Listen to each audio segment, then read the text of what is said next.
നമ്മൾ കുറേ നാളായി വീഡിയോസ് ഇട്ടിട്ട്. അപ്പോൾ അതിൻ്റെ ഇടയ്ക്ക് എനിക്ക് നാട്ടിലൊക്കെ ഒന്ന് പോയിട്ട് വരേണ്ടി വന്നു. അപ്പോൾ അതുകൊണ്ടാണ് വീഡിയോസിന് കുറച്ച് ഗ്യാപ്പ് വന്നത്. അപ്പോൾ ഇന്ന് ഇതുപോലെ നമ്മൾ വേറൊരു ഹാർവെസ്റ്റ് എന്ന് ചെയ്യണത്. അപ്പോൾ ഇവിടെ ഒരു പീച്ചുണ്ട് എനിക്ക്. അതിനകത്ത് ആ കൂടെ 2 പഴങ്ങളെ ഉണ്ടായിട്ടുണ്ടായിരുന്നുള്ളൂ. അപ്പോൾ അത് നല്ല പഴുത്ത് നിൽക്കണുണ്ട്. അപ്പോൾ നമുക്ക് ഇന്ന് അതൊന്ന് പറിക്കാം. അപ്പോൾ ഞാനത് വേറെ ജീവികളൊന്നും വന്ന് കഴിക്കാതെ അതിനൊരു നെറ്റ് ഇട്ടിട്ടുണ്ടായിരുന്നു. അതാണെങ്കിൽ അത് ഭയങ്കര കാറ്റായിരുന്നു കുറച്ച് ദിവസമായിട്ട്. അതുകൊണ്ട് അതിൻ്റെ ആ കമ്പൊക്കെ അവിടെ നിന്ന് ഒടിഞ്ഞു പോയി.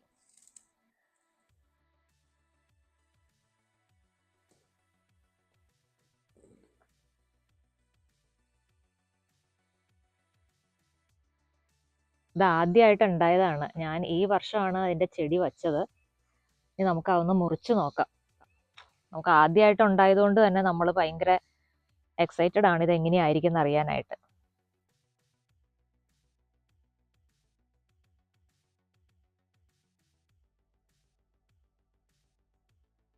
ഇത് ഫ്രീ സ്റ്റോൺ വെറൈറ്റി എന്ന് പറഞ്ഞാൽ അതിനകത്ത് അതിൻ്റെ സീഡ് കണ്ടോ, അത് നമുക്ക് നന്നായിട്ട് അതിൽ നിന്ന് ഈ ഫ്ലഷ് അതിൽ നിന്ന് നന്നായിട്ട് വിട്ട് കിട്ടും.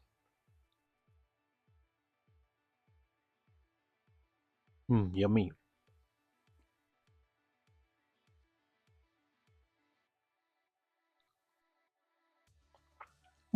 നല്ല സ്വീറ്റാ, നല്ല ടേസ്റ്റ് ഉണ്ട്.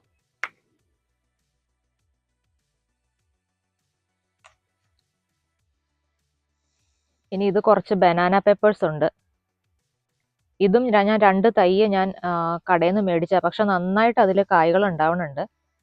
നമുക്ക് അതും കൂടെ പറിക്കാം. ഇത് അത്യാവശ്യം നല്ല സ്പൈസിയാണ്. നമുക്ക് ഈ മുളക് ബജിയൊക്കെ ഉണ്ടാക്കാൻ വളരെ നല്ലതാണ്. ഞാനിത് ഉണ്ടാക്കാറുണ്ട് മുളക് ബജി. ഒരുപാട് ഉണ്ടായിട്ടുണ്ട്. ഇവിടെ ഭയങ്കര ചൂടായതുകൊണ്ട് അതിൻ്റെ ഈ സൈഡ് ഇങ്ങനെ പൊള്ളണു.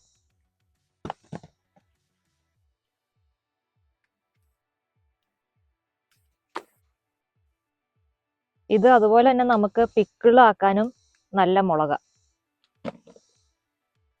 വേഗം എന്താണ്ട് തിന്നു.